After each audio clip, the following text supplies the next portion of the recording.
Hello. হ্যাঁ হ্যাঁ, কে? তুমি কি রাজ বলছো? আমি কলকাতা থেকে কল করছি।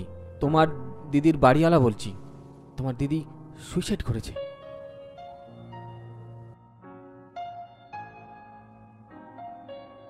আপনার সন্দেহটাই ঠিক। আপনার দিদি রায়সী দেবী সুইসাইড করেনি, মার্ডার হয়েছে। যা করেছে ওই জয়ই করেছে।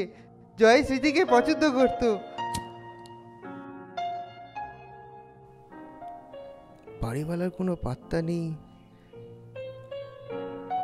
আর এই জয় ছেলেটা, বারুইপুর থানায় যদি জয়ের খোঁজ নেওয়া যায়।